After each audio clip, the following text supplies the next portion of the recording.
The Shadow Council was originally formed as a secret military advisory council led by Gallius Rax to govern the splintered remnants of the Galactic Empire in the immediate aftermath of the Empire's defeat at Endor, which triggered Palpatine's contingency plan. The contingency plan was to destroy what was left of the Galactic Empire and rebuild it on the edge of the galaxy in the event of his death. Rax agreed as a young boy to do this task when he became Palpatine's secret protégé. When the Empire lost at the Battle of Endor in 4 ABY, Palpatine's death triggered the contingency and Rax's role in carrying out the Sith Lord's plan. Rax swiftly took steps to stabilise the Empire's remnants as the Galactic Civil War drew to an end, and formed the Shadow Council consisting of the most high-ranking Imperials who remained. The original members of the Shadow Council included its official leader Grand Admiral Ray Sloane, Chief Information Officer Ferric Obdur, in which I don't have a picture for, Grand Moff Rand, Commandant Brendel Hux, and General Hodna Borum. Despite his official role as advisor to the Shadow Council, Rax was the Empire's emperor in all but name, until his death at the hands of Ray Sloane on Jakku, while his Imperial forces were defeated in 5 ABY. The Shadow Council was dissolved in 5 ABY after the Empire's decisive defeat further splintered into smaller Imperial factions from those who survived the battle.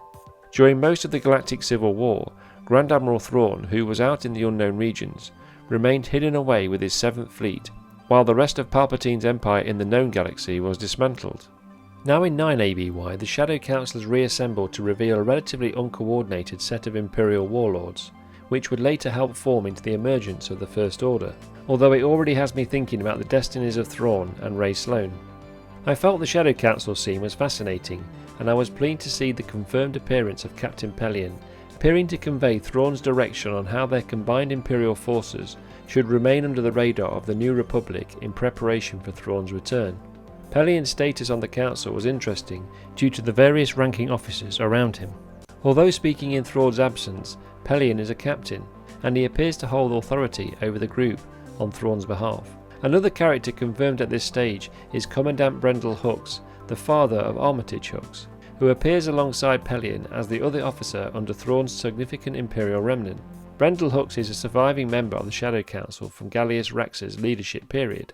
Although we know his son, Armitage Hux would go on to become a leading member of the First Order, at this stage Brendel's son, Armitage, is only 14 years old.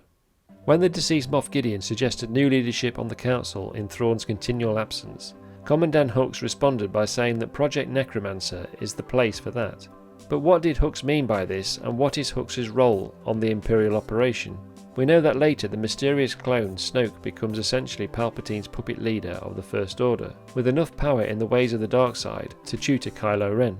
So is the creation of Snoke the aim of Project Necromancer? Or is it more than that? For example, the resurrection of Palpatine's essence transfer into a new cloned body of himself. However, it does seem if Hux is leading on Project Necromancer for Thrawn, then the cloning project is entirely separate from Palpatine's plans. So if the canon storyline follows the same path as Legends, Thrawn simply attempted to resurrect the Galactic Empire and attack the New Republic head-on. The cloning experiments overseen by Moff Gideon were clearly his own attempts to produce clones of himself and hide his true agenda away from the Shadow Council, pretending to simply be an Imperial who is looking after his sector as part of a collective Imperial purpose. However, Gideon's death to the Mandalorians has created an obstacle for Thrawn to overcome inside the Mandalore sector. It becomes clear from Pellaeon's mini-speech, Thrawn has indeed amassed a large Imperial military force, which shall be enough to challenge the New Republic should it emerge to strike out. However, the impatient warlords on the Council, who all hold unofficial power over their sectors, are sceptical of Thrawn's return, who would be able to reinforce their Imperial strongholds. The Council has an odd arrangement of Imperial figures, which reflects the times and the state of what is left of the former Galactic Empire in only by name. Although some of the Imperials attending are not named, their title and rank is not clear.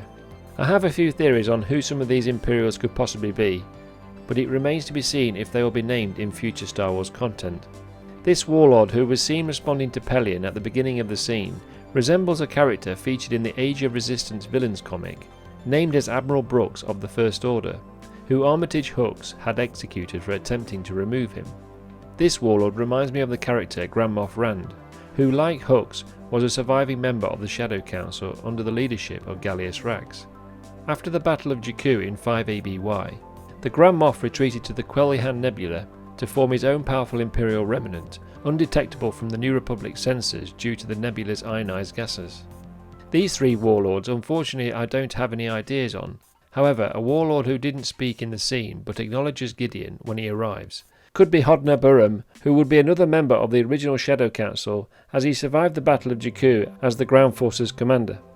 Let me know in the comments what your thoughts were of this scene. For more Imperial Explained videos, please give a like and subscribe.